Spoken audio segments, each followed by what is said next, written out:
আজি এই যি শিৱ মন্দিৰত সম্বৰ্ধনা জনাইছে ইয়াৰ মূল হোতা ভাতৃপ্ৰতিম ঋষিকেশ গোস্বামীৰ বহু আগ্ৰহ আছিল, সেইকাৰণে ইয়ালৈ আহিলোঁ আৰু ইয়াত আহি যি ধৰণে মোক সম্বৰ্ধনা জনাইছে মই আপ্লুত হৈছোঁ আৰু সমাজৰ প্ৰতি থকা দায়বদ্ধতা সম্পৰ্কে মোৰ যি জ্ঞান আছিল সেইখিনি কথা কৈছোঁ। ইতিমধ্যে আমাৰ দুজন বিশিষ্ট লোক ইয়াত উপস্থিত আছিলে, আমাৰ উমেশ চক্ৰৱৰ্তী ডাঙৰীয়া লগতে আমাৰ ডক্টৰ ভূপেশ শৰ্মা ডাঙৰীয়া। তেওঁলোকে সমাজৰ প্ৰতি কি আগ্ৰহ সেই কথাটো তেওঁলোকে কৈছে আৰু ঋষিকেশ গোস্বামী ইতিমধ্যে যিটো ভাষণ দিছে সেইটোৰ পৰা মই বহুত শিকিব পাৰিছোঁ।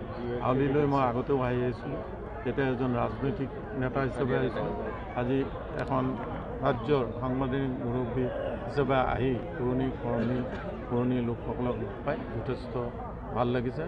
আউলি উত্তৰ কামনা কৰিছোঁ, সেইখিনি কৈ মোৰ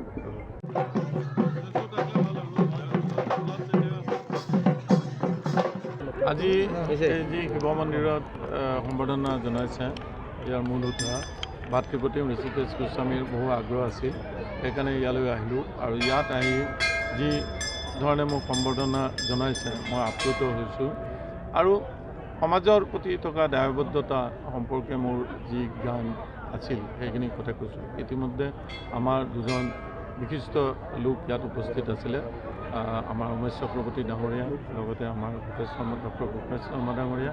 তেওঁলোকে সমাজৰ প্ৰতি কি আগ্ৰহ সেই কথাটো তেওঁলোকে কৈছে আৰু ঋষিকেশ গোস্বামী ইতিমধ্যে যিটো ভাষণ দিছে সেইটোৰ পৰা মই বহুত শিকিব পাৰিছোঁ।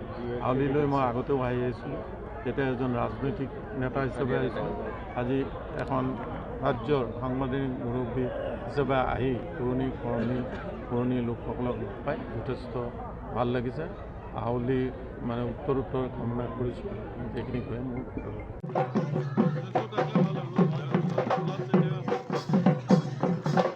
আজি এই যি শিৱ মন্দিৰত সম্বৰ্ধনা জনাইছে ইয়াৰ মূল হোতা ভাতৃপ্ৰতিম ঋষিকেশ গোস্বামীৰ বহু আগ্ৰহ আছিল, সেইকাৰণে ইয়ালৈ আহিলোঁ আৰু ইয়াত আহি যি ধৰণে মোক সম্বৰ্ধনা জনাইছে মই আপ্লুত হৈছোঁ আৰু সমাজৰ প্ৰতি থকা দায়বদ্ধতা সম্পৰ্কে মোৰ যি জ্ঞান আছিল সেইখিনি কথা কৈছোঁ। ইতিমধ্যে আমাৰ দুজন বিশিষ্ট লোক ইয়াত উপস্থিত আছিলে, আমাৰ উমেশ চক্ৰৱৰ্তী ডাঙৰীয়া লগতে আমাৰ ডক্টৰ ভূপেশ শৰ্মা ডাঙৰীয়া।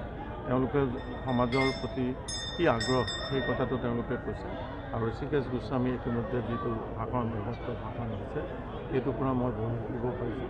আউলিলৈ মই আগতেও আহি আহিছিলোঁ, তেতিয়া এজন ৰাজনৈতিক নেতা হিচাপে আহিছিলোঁ, আজি এখন ৰাজ্যৰ সাংবিধানিক মুৰব্বী হিচাপে আহি পুৰণি লোকসকলক লগ পাই যথেষ্ট ভাল লাগিছে। আউলি উত্তৰ কামনা কৰিছোঁ, সেইখিনি কৈ মোৰ যিকোনো খবৰৰ বাবে যোগাযোগ কৰক 7099017330 লগতে 7099017110 নম্বৰত।